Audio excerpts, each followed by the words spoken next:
I ran an experiment for 30 days where we tried to spend $1,000 on Etsy ads for 3 different shops. In this video, I'll share everything we've learned in the process, the mistakes we've made, and some key pointers to use in order to get the most out of your ads. I have also discovered some serious problems with how Etsy ads work, which I think everyone should be aware of. If you are curious, stick to the end to find out how much revenue we ended up making from this experiment. I gave 2 shop owners from our community some money to advertise on Etsy, and I told them to set their advertising campaign however they wanted, as long as they spent the entire budget within 30 days. The initial plan was to give the remaining money to 10 more shops from our community, but for some reason only 2 people applied.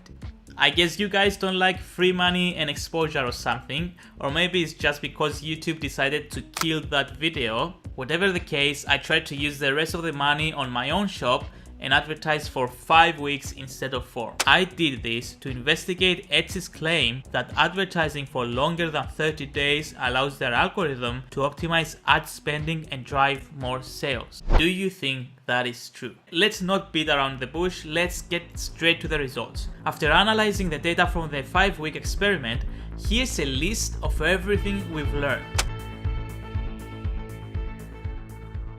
Some days, Etsy might decide to spend your entire daily budget within just a couple of hours, and some other days, 90% of your budget goes unutilized, which is extremely weird. There's no way for you to tell what Etsy's advertising algorithm is going to do next. You cannot see any reliable information on where and when Etsy spends your budget. Basically, their advertising platform feels more like a beta version rather than a finished product, especially if you are used to advertising your business on Facebook, Instagram, or even Pinterest. You should not expect the same level of detail and performance when it comes to Etsy ads, unfortunately. And this leads to my next point, which is that the way the Etsy advertising algorithm seems to choose where to spend the budget is questionable at best. What I have concluded is that when it comes to advertising, Etsy cares a lot more about making money from the ads rather than helping you, the seller,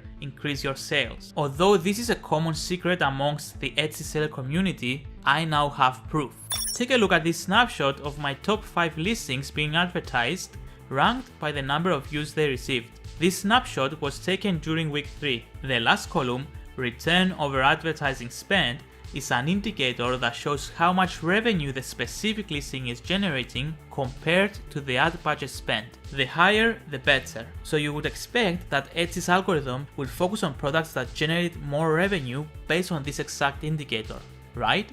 Well, when we rank my listings based on ROAS instead, we get a much different picture. Products that are generating most of the revenue, for some reason, are left behind, and Etsy's algorithm chooses to promote other products instead. What gives? The answer to this question is revealed when we rank our listings again, this time based on click rate.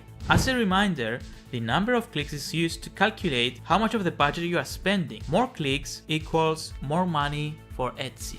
Looking at the listings, it becomes clear that Etsy aggressively promotes products that are getting more clicks even if they are making no money for the seller. Going back to our top 5 listings, we can see that approximately 75% of the budget is spent on products that are not generating any revenue for the shop. I don't know about you, but I personally find this behavior very questionable at the very least. But hey, I may be wrong, so it's always up to you to make your own conclusions. We already know that not posting new listings regularly affects your sales, but it seems that it also affects how well your ads are performing. Kudoma Shop was relatively inactive during the first 2 weeks of the experiment, but when they got back to creating new listings in week 3, they saw a lot more orders coming in. I had the same experience. When I added more listings, I saw my orders from the ads double in a single week. Number 4. Etsy favors new products. When you introduce new products to your advertising campaign, Etsy will always favor those in the beginning. It usually spends more than 50% of the budget on new products to try and gain some data about their performance, so you should always keep that in mind as well. When you change something about your advertised listings, keywords and stuff like that, Etsy's algorithm seems to lose most of the previous knowledge about that listing and it starts behaving erratically, at least for a while, almost like it resets. At least that's what I have experienced.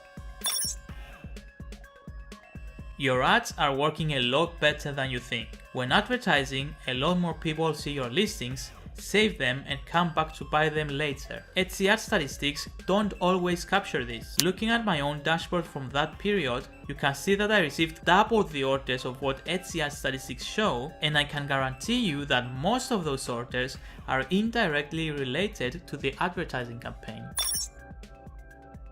Having a big budget and a lot of listings in the beginning and gradually reducing them seems to be the best strategy to follow. You'll gather data and learn how to improve your campaigns and listings and eventually focus only on what sells. You should always take advantage of the keywords used by Etsy during your ad campaign to see what people are looking for and use that information to improve your own listings or even offer new products entirely. For example, if we look into the metadata of my Kitty birthday invitation, we can see that what most people search for is related to Hello Kitty, which has nothing to do with my listing. I could very easily take advantage of this information to create a Hello Kitty themed product and sell that too. So this is everything we've learned so far from this experiment, and I don't know about you, but I want more. That's why I plan to rerun this experiment, but with a much larger budget and a lot more shops participating and for a longer period of time. I also plan to run similar experiments that are completely unrelated to Etsy. Doing this type of projects and experiments wouldn't be possible without your support and the support of our sponsors, of course, so for that I'm very grateful. Kiddle sponsored part of this experiment. They really seem eager to help small businesses with their design tools, and they took a risk on my channel, so I would really appreciate it if you showed some love back to them by checking them out through the link in the description below. Their tools can help you design high quality products faster and easier. You can use their AI tool to generate images, remove backgrounds and other extremely useful stuff like that.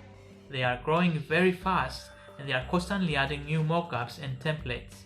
You can register for free, and if you like what they offer, you can always upgrade to their paid plan for more features and AI credits.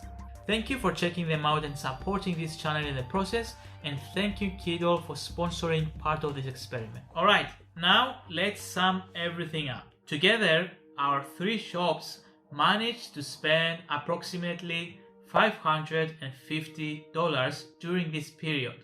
Although we did try to spend $1,000, it seems that the number of listings we had and the time we had to spend the money wasn't enough to reach that goal. Anyway, from that $550, we made $140 in revenue. A $400 loss is not too bad for an experiment. What do you think? Did you learn anything? Was it worth it? Should we do this again? Oh, by the way, does advertising for longer than 30 days produce better results? Well, no.